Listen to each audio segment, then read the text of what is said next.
کہانی کی شروعات میں ہم لوگ کیوان کو دیکھتے ہیں جو خون کو سڑک سے صاف کر رہا تھا۔ یہ خون کس کے تھے اس کے بارے میں ابھی تک ہمیں نہیں پتا۔ نیکسٹ سین میں ہم لوگ کیوان کو کچھ لوگوں کے ساتھ کہیں جاتے ہوئے دیکھتے ہیں۔ پلین جب لینڈ کرتی ہے تو ہمیں پتا چلتا ہے کہ کیوان چائنا سے بیلجیم آ چکا تھا۔ وہاں پر ایک آفیسر اس کے پاسپورٹ پر مہر لگاتی ہے۔ وہ اور اس کے ساتھ آئے کچھ لوگ باتھ روم میں جا کر اپنے کپڑے چینج کرتے ہیں کیونکہ اس جگہ پر بہت ہی زیادہ ٹھنڈ تھی۔ اس کے بعد جو بروکر اسے یہاں لے کر آیا تھا وہ اس سے ایک ایڈریس کے بارے میں پوچھتا ہے۔ وہ بروکر کہتا ہے کہ اگر تم مجھے 40 لیرہ دو گے تو ہی میں تمہیں اس لوکیشن پر پہنچاؤں گا۔ اب وہ بروکر اسے اس کی لوکیشن پر پہنچا دیتا ہے، لیکن جب وہ پیسے دیتا ہے تو ان پیسوں پر خون لگا ہوا تھا۔ وہ بروکر اس کو اس کے پیسے واپس لوٹا دیتا ہے۔ اب وہ یہاں پر بیلجیم سٹیزن لینے کے لیے آیا تھا کیونکہ اس کے بنا اس کا سروائیو کرنا یہاں پر بہت ہی زیادہ مشکل تھا۔ اس کی ایک انٹرپرینیٹر کہتی ہے کہ آپ 2000 میں چائنا سے کوریا میں گئے تھے اور اس ٹائم آپ کے پاس کمائی کا کوئی ذریعہ بھی نہیں تھا،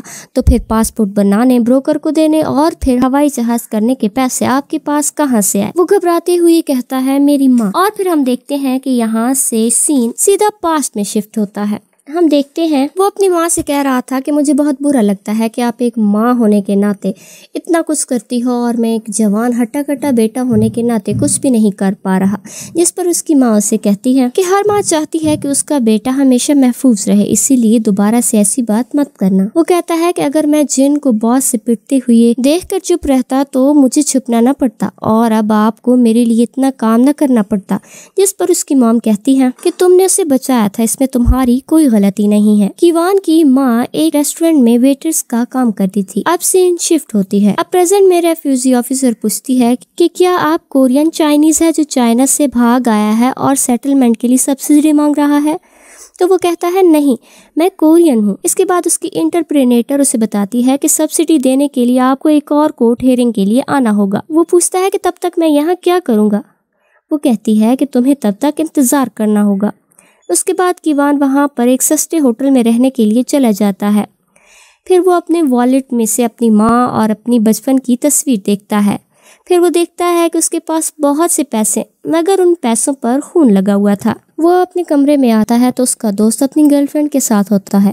وہ وہاں سے اپنی جیکٹ کو لے کر واش روم میں جاتا ہے۔ وہاں پر وہ وہیں پر سو جاتا ہے اور صبح ہونے پر وہ جب باہر آتا ہے تو اب اسے بھوک لگتی ہے تو وہ اپنے خون آلود پیسوں کو خرچ کرنے کی بجائے وہیں پر کوڑا کرکٹ سے کھانا نکال کر کھاتا ہے، جس کی وجہ سے اس کا پیٹ خراب ہو جاتا ہے۔ پھر جب وہ ایک بوڑھے غریب کو بیئر کی بوٹلز کو بیچتے ہوئے دیکھتا ہے تو اس سے بھی یہ آئیڈیا آتا ہے۔ وہ ادھر ادھر سے بیئر کی بوٹل کلیکٹ کر کے انہیں بیچنا شروع کر دیتا ہے، جس کے بعد اس کے پاس کچھ پیسے آتے ہیں اور وہ ان پیسوں سے کھانا کھاتا ہے۔ کچھ دنوں بعد وہ اسٹور بھی بند ہو جاتا ہے اور اب اس کا یہ وسیلہ بھی ختم ہو گیا تھا۔ پھر وہ ایک جگہ آگ جلتے ہوئے دیکھتا ہے، وہاں جاتا ہے لیکن کچھ لوگ آ کر اسے مارنے لگتے ہیں اور اس کا جوتا ندی میں پھینک دیتے ہیں۔ وہ ندی سے جوتا نکالنے کے لیے جاتا ہے لیکن خود اس میں گر جاتا ہے۔ اب ٹھنڈ ہونے کی وجہ سے اسے بہت ہی شدید ٹھنڈ لگی تھی۔ اب وہ ایک لانڈری اسٹور میں جاتا ہے اور وہاں پر گرم ہوا لیتا ہے تاکہ اس کے کپڑے سوکھ جائیں۔ پھر وہاں پر وہ اپنے پیسے نکالتا ہے اور جہاں سے پاسٹ کا سین نظر آتا ہے، جہاں پولیس آفیسر کیوان کی موم سے کیوان کے بارے میں پوچھتے ہیں۔ وہ بتاتی ہے کہ وہ میرا بیٹا نہیں ہے۔ تبھی کیوان وہاں آتا ہے اور اپنی موم کو لے کر وہاں سے بھاگ جاتا ہے۔ وہ بھاگ ہی رہے ہوتے ہیں کہ وہیں پر اس کی موم کا ایکسیڈنٹ ہو جاتا ہے اور اس کی موت ہو جاتی ہے۔ اس کی موم مرنے سے پہلے اسے کہتی ہے کہ تمہیں اب میرے بغیر جینا ہوگا اور اب تم کسی دوسرے ملک میں جاؤ اور عزت سے اپنی زندگی جیو۔ تبھی وہاں ریسٹورینٹ کا مالک آ کر کیوان کو وہاں سے بھاگ جانے کو کہتا ہے کہ میں تمہاری ماں کو سنبھال لوں گا، اور وہ اسے زبردستی وہاں سے بھگا دیتا ہے۔ اب ہمیں پریزنٹ کا سین دکھایا جاتا ہے جس میں کیوان ٹھنڈ کی وجہ سے بے ہوش ہو گیا تھا اور ایک لڑکی اس کا والیٹ چرا کر بھاگ جاتی ہے۔ اب وہ ہوش میں آتا ہے تو اپنے پاس والیٹ نہ پا کر پولیس اسٹیشن میں رپورٹ درج کروانے جاتا ہے۔ لانڈری میں لگی CCTV فوٹیج سے اس لڑکی کو پکڑ لیا جاتا ہے جس نے اس کے پیسے چرائے تھے۔ کیوان اس سے کہتا ہے کہ مجھے میرے پیسے واپس کرو۔ ماری کہتی ہے کہ میرے پاس کوئی پیسے نہیں ہیں۔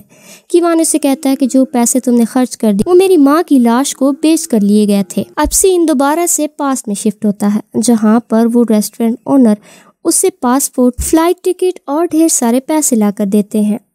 وہ جب پوچھتا ہے کہ اتنے سارے پیسے کہاں سے آئے تو وہ بتاتے ہیں کہ تمہاری ماں کی لاش کو بیچ کر وہ مرتے دم تک تمہارے بارے میں ہی سوچ رہی تھی، اور انہوں نے کہا کہ کیوان کو کہنا کہ وہ یہ دیش چھوڑ کر باہر چلا جائے۔ انہوں نے ہی ایسا کرنے کو کہا تاکہ تم اچھی زندگی کی شروعات کر سکو۔ اب وہ بلیڈ سے خودکشی کرنے لگتا ہے، جس سے ریسٹورنٹ کا اونر اسے پکڑ لیتا ہے اور اسے مارنے لگتا ہے۔ وہ کہتا ہے تمہاری ماں تمہیں بچاتے بچاتے مر گئی اور اب تم انہیں یہ صلا دے رہے ہو۔ اب وہ وہاں پر جاتا ہے جہاں اس کی موم کا ایکسیڈنٹ ہوا تھا اور وہ بہت ہی زیادہ روتا ہے۔ اب اس کی یہ کہانی سن کر ماری کو دکھ ہوتا ہے۔ ماری اس سے کہتی ہے کہ میں تمہارے پیسے تمہیں واپس کر دوں گی، لیکن بدلے میں تمہیں پولیس کو یہ کہنا ہوگا کہ اس میں صرف $30 ہی تھے۔ کیوان اس کی بات مان جاتا ہے اور پولیس کو کہتا ہے کہ اس میں صرف $30 تھے، جس کے بعد ماری کو آزاد کر دیا جاتا ہے۔ باہر نکل کر جب کیوان ماری سے وہ والیٹ مانگتا ہے تو وہ کہتی ہے کل دے دوں گی، گھر جا کر انتظار کرو۔ کیوان کہتا ہے کہ میرا کوئی گھر نہیں ہے۔ تبھی وہاں پر ماری کے ڈیڈ آتے ہیں، وہ بھی نارتھ کوریا سے بھاگ کر بیلجیم آئے تھے۔ وہ ماری کے لیے سیٹلمنٹ منی لے کر آئے تھے۔ ماری ان سے پیسے چھین کر کہتے کہ میں نے صرف پیسے لانے کے لیے کہا تھا، آپ خود کیوں آئے؟ ماری کے ڈیڈ تھے تو بہت امیر، لیکن وہ ماری کو پیسے نہیں دیتے تھے۔ اب ایسا کیوں تھا یہ ہمیں آگے چل کے پتہ چلے گا۔ اب ماری کیوان کو کلب میں لے کر چلی جاتی ہے اور وہ بیسمنٹ میں جا کر کیوان کو باہر رکنے کے لیے کہتی ہے۔ اندر جا کر وہ ہیری نام کے ایک آدمی سے کہتی ہے کہ جو والیٹ میں نے تمہیں کل دیا تھا مجھے اب وہ واپس چاہیے۔ ہیری سے کہتا ہے کہ اگر یہ والیٹ تمہیں واپس چاہیے تو تمہیں ڈیتھ کے ساتھ ایک کھیل کھیلنا ہوگا۔ اگر تم جیت گئی تو میں یہ والیٹ تمہیں واپس دے دوں گا۔ تبھی کیوان وہاں آ کر والیٹ لینا چاہتا تھا۔ وہ اپنا والیٹ لے کر اسے لینے کی کوشش کرتا ہے، لیکن وہ لوگ اسے مارنے لگتے ہیں۔ ماری اسے کہتی ہے کہ اگر ابھی تم یہاں سے نہیں گئے تو یہ تمہیں مار دیں گے۔ میں تم سے وعدہ کرتی ہوں کہ میں تمہیں تمہارا والیٹ دلا کر رہوں گی۔ تو پھر وہ وہاں سے چلا جاتا ہے اور ماری اسے اپنے گھر لے جاتی ہے اور پھر اسے فرسٹ ایڈ دیتی ہے کیونکہ ہیری کے لوگوں نے اسے انجیکٹ کر دیا تھا۔ ماری اسے اپنی موم کی موت کے بارے میں بھی بتاتی ہے۔ پھر وہ اسے پوچھتی ہے کہ کیا تم کوئی کام بھی کرتے ہو؟ کیوان کہتا ہے بے روزگار سمجھا ہے کیا، کچرے سے بوتلز نکال کر انہیں بیچتا ہوں۔ وہ اسے ایک ایڈریس دیتی ہے اور اسے کہتی ہے کہ کل یہاں چلے جانا اور کہنا کہ مجھے لیون سون نے بھیجا ہے۔ پھر وہ اسے کپڑے دیتی ہے جسے پہن کر وہ بہت ہی زیادہ اسمارٹ لگنے لگتا ہے۔ اگلے دن وہ اس فیکٹری میں کام کرنے کے لیے پہنچ جاتا ہے، جس سے وہ ملتا ہے وہ وہاں کا لیبر انچارج تھا۔ وہ ماری کے ڈیڈ کا دوست تھا، اسی لیے اس نے کیوان کو رکھ لیا تھا۔ یہاں اس کا کام میٹ کی کٹنگ کرنا تھا۔ یہاں وہ اچھے سے کام کر رہا ہوتا ہے، لیکن کچھ لوگ اسے فریزر میں قید کر دیتے ہیں۔ وہ وہاں پر چیختے چلاتے ہوئے دروازے کو بچانے لگتا ہے۔ تبھی سیونجو نام کی کورین چائنیز فریزر کو آ کر کھولتی ہے۔ اسے بتاتی ہے کہ یہ پرانے ورکرز کی بدمعاشی ہے، وہ نئے آنے والے ورکرز کے ساتھ اسی طرح کرتے ہیں۔ اب وہ سیونجو کے بغل والے کمرے میں رہنے لگتا ہے۔ سیونجو جب اسے کھانا لا کر دیتا ہے تو وہ دیکھتا ہے کہ وہ فیکٹری سے میٹ چرا کر لائی ہے۔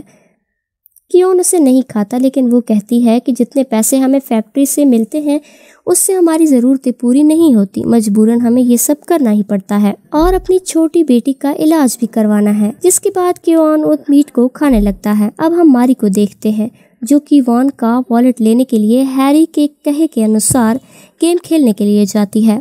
دراصل ماری بہت ہی اچھی شوٹر تھی اور اس کا باس ہیری اس پر بیٹنگ کرواتا تھا۔ جیسے ہی گیم شروع ہوتا ہے تو اس کو اپنی موم کی یاد آنے لگتی ہے اور وہ گیم پر کنسنٹریٹ نہیں کر پاتی۔ تبھی ہیری اسے ایک انجیکشن دیتا ہے، جس کے بعد وہ صحیح سے فوکس کر کے وہ گیم جیت جاتی ہے۔ اب ہیری اسے اس کا والیٹ واپس کر دیتا ہے۔ یہاں ہم دیکھتے ہیں کہ ماری کو نشے کی بہت ہی بری لت لگ گئی تھی، جس کی وجہ سے اس کے ڈیڈ اسے پیسے نہیں دیتے تھے۔ ادھر جب ہیری کو اس کی شوٹنگ ٹیلنٹ کے بارے میں پتہ چلتا ہے تو اسے نشیلی چیز کے بدلے میں اس سے اس کا ٹیلنٹ خرید لیتا ہے۔ ماری سے بیٹنگ لگوا کے ہیری کو بہت ہی زیادہ فائدہ ہوتا ہے۔ ماری کیوان کو اس کا والیٹ دے دیتی ہے، لیکن جب وہ جانے لگتی ہے تو کیوان اس کو اس کے ساتھ کھانا کھانے کے لیے کہتا ہے۔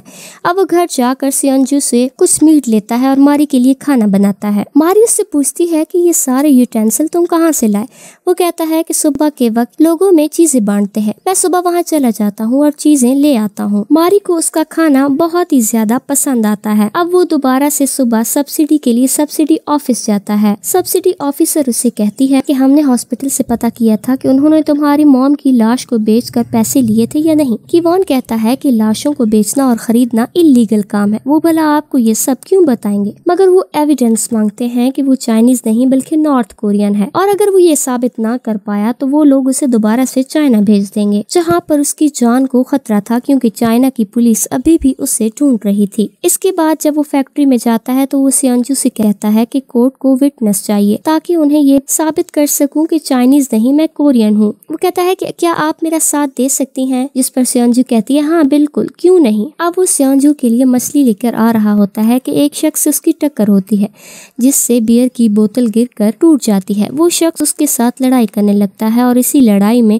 वो जख्मी हो जाता है। अब वहाँ खड़े लोग ये वीडियो बनाना शुरू कर देते हैं और कीवान को ये कहकर जेल में डाल देते हैं कि उसने उसे जान से मारने की कोशिश की थी। मारी को ये बात अपने डैड से पता चलती है क्योंकि फैक्ट्री ओनर ने उन्हें फोन करके बताया था। उसके बाद वो पुलिस स्टेशन जाती है, लेकिन वहाँ के ऑफिसर उसे उससे नहीं मिलने देते। तभी मिस्टर ली आकर उसकी बेल करवा देते हैं।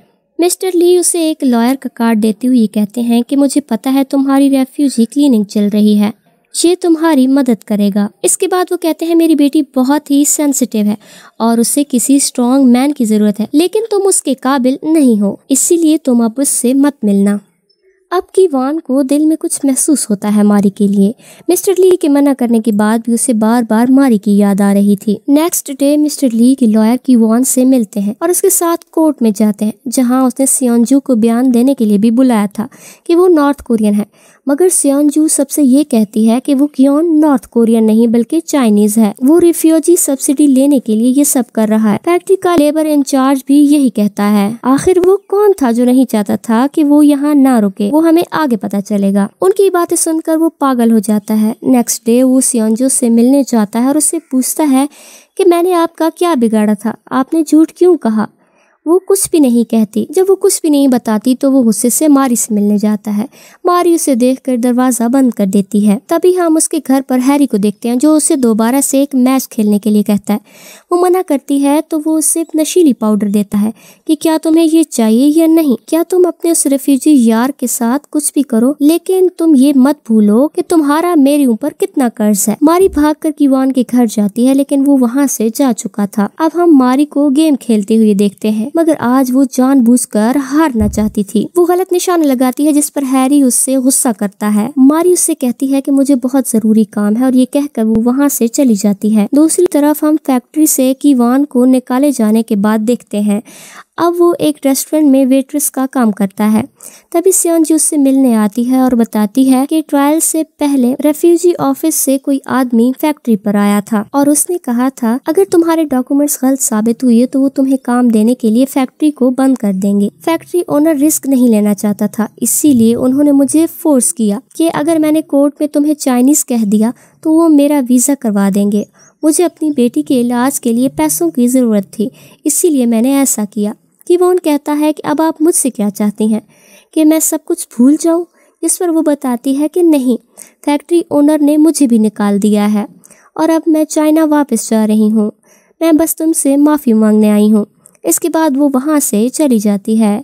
इसके बाद कीवान लॉयर से मिलने के लिए जाता है, जहाँ वो उसे बताते हैं कि तुम्हारा आखिरी ट्रायल होगा, अगर इस बार तुम साबित नहीं कर पाए तो वो तुम्हें चाइना वापस कर देंगे। तभी वो वहाँ मारी की मॉम की डेथ एनिवर्सरी कार्ड को देखता है और वो वहाँ पहुँच जाता है। मिस्टर ली उसे देखकर गुस्सा करने लगते हैं, लेकिन वो कहता है कि मैं यहाँ पर सिर्फ आपका हाथ बटाने आया हूँ। कीवान वहाँ काम करना शुरू कर देता है। मेमोरियल शुरू होते ही मारी वहाँ पहुँच जाती है और सभी गेस्ट से कहने लगती है कि सारे तुम लोग आ गए हराम का खाना खाने। फिर वो अपने डैड से कहती है ये सब दिखावा करना बंद करें।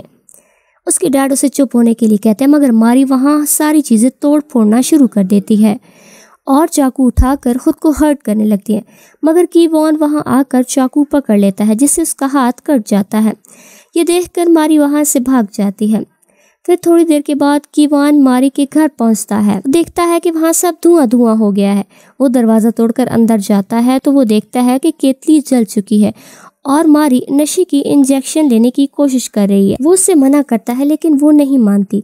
फिर कीवान बहुत सारी नशे की गोलियां लेकर मुंह में डाल देता है, जिससे वो उसके मुंह से झाग आने लगती है। जिसके बाद मारी अपने एक दोस्त के पास जाकर उससे एंटीडोट लेकर आती है और उसे कीवान को देती है। उसे जब होश आता है तो वो मारी से कहता है कि तुम जितनी दफ़ा नशा करोगी मैं भी उतनी दफ़ा नशा करूँगा।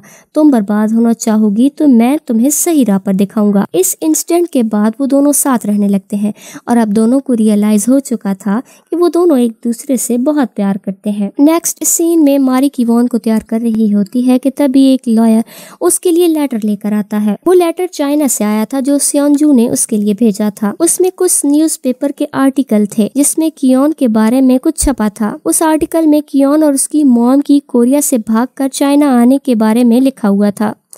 अगले दिन कियोन और मारी कोर्ट में पहुंच जाते हैं। आज उसकी आखिरी पेशी थी। वहां वो देखते हैं कि उस न्यूज़पेपर की जर्नलिस्ट भी आ चुकी थी। तभी वहां पर मारी को हैरी की फोन आता है। वो उसे कहता है कि मैंने कार भेजी है, अभी ऑफिस पहुंचो वरना मैं तुम्हारे रेफ्यूजी आशिक को जान से मार दूंगा। इसके बाद वो कियोन से कहती है कि मुझे कुछ काम है, ट्रायल ख़त्म होने से पहले मैं वापस आ जाऊंगी। कोर्ट में हियरिंग शुरू होती है। यहाँ ये चीज़ प्रूव कर दिया जाता है कि कियोन एक नॉर्थ कोरिया है। वहीं पर मारी को हैरी के बॉस ने मिलने के लिए बुलाया था। हैरी के बॉस उससे कहते हैं कि ये लड़की तुम्हारी औकात से बाहर है, इसे मुझे सौंप दो, अब ये मेरे लिए काम करेगी। मगर ये सुनते ही हैरी अपने बॉस को मारने लगता है और उसे मार देता है। अब बॉस के लोग हैरी को शूट कर देते हैं मगर हैरी उन सबको मारकर बॉस को मार देता है। दूसरी तरफ हैरी मारी को कहता है कि हम ये देश छोड़कर एम्स्टर्डम जाएंगे, तुम मेरी प्लेयर हो। वहाँ मैंने सब सेट कर लिया और उन लोगों ने मुझे एम्स्टर्डम लाने को कहा था। वो हमें बहुत सारे पैसे देंगे लेकिन हमें जल्दी निकलना होगा क्योंकि उनके लोग आते ही होंगे।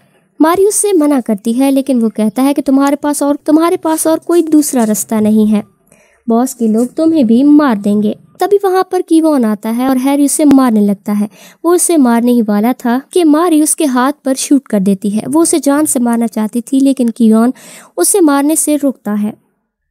उसे लेकर वो वहां से भाग जाता है लेकिन उनके जाने के बाद बॉस के लोग वहां आकर हैरी को भी मार देते हैं और वो लोग मारी को मारने के लिए ढूंढ रहे थे लेकिन कीवान उसे एक जगह ले जाकर छुपा देता है। वो उससे कहता है कि अगर तुम इन लोगों से बचना चाहती हो तो ये देश छोड़कर चली जाओ, तुम्हारे पापा से कहकर पासपोर्ट और पैसों का इंतजाम कर दूंगा। मारी उससे कहती है कि मैं तुम्हारे साथ रहना चाहती हूँ। वो कहता है तुम फिक्र मत करो, तुम्हारे पापा ने मुझसे कहा था कि मैं तुम्हारे लायक नहीं हूँ, इसीलिए तुमसे दूर हो जाऊँ, लेकिन मैं तुमसे वादा करता हूँ मैं तुम्हारे काबिल बनकर तुम्हारे सामने आऊँगा। इसके बाद मारी के डैड उससे लेकर एयरपोर्ट पहुँच जाते हैं और उसे पासपोर्ट और पैसे देने के बाद उससे कहते हैं कि कीवान बहुत ही शरीफ लड़का है लेकिन मैंने उसे समझने में गलती कर दी, आई एम सॉरी। उसके बाद वो उसे बताते हैं कि ज़िंदगी भर तुम मुझे अपनी मॉम का कातिल समझती रही मगर असल बात यह है कि वो बीमार थी, वो और दर्द बर्दाश्त नहीं कर सकती थी इसीलिए उन्होंने खुदकुशी कर दी। लेकिन मैंने तुम्हें ये बात तभी नहीं बताई ताकि तुम हिम्मत ना हारो। ये सुनकर मारी को अपने डैड के साथ किए हुए बर्ताव पर बहुत पछतावा होता है। इसके बाद वो कीवान के सामने रोने लगती है जिस पर वो कहता है कि हम दोनों साथ मिलकर पूरी दुनिया घूमेंगे। फिर वो उसे हग करती है और उसे अलविदा कहती है। फिर हमें कुछ सालों के बाद का सीन दिखाया जाता है जहां मिस्टर ली कीवान लेटर लिखकर बताता है कि अपनी माँ के कहे के अनुसार मैंने अपनी ज़िंदगी से बहुत लड़ाई की है और अब मैं मारी के लायक बन चुका हूँ। कीवान बेल्जियम में अपना रेस्टोरेंट खोलता है और अब वो मारी से मिलने के लिए बेल्जियम छोड़कर जा रहा था। रास्ते में उसे अपनी माँ की आत्मा भी दिखती है जिसने अपनी लाश को बेच दिया था ताकि उसका बेटा अच्छी ज़िंदगी गुजर सके। उसकी माँ से ऑल द बेस्ट कहती है और इसके बाद वो एयरपोर्ट जाता है जहाँ उसके पास अब बेल्जियम की सिटीजनशिप थी और उसकी मॉम की वो पर्स भी। मूवी के एंड में हम उसे दूसरे देश में देखते हैं जहाँ मारी रहती थी। मारी उसे देखकर उसके गले लगा देती है और दोस्तों ये स्टोरी यहीं पर ख़त्म हो जाती है। ये स्टोरी आपको कैसी लगी हमें कमेंट करके ज़रूर बताना। मैंने पहले भी एक ऐसी ही मूवी को एक्सप्लेन किया था, अगर आपने अभी तक वो मूवी नहीं देखी तो वॉच नेक्स्ट पर क्लिक करके ज़रूर से देख लें।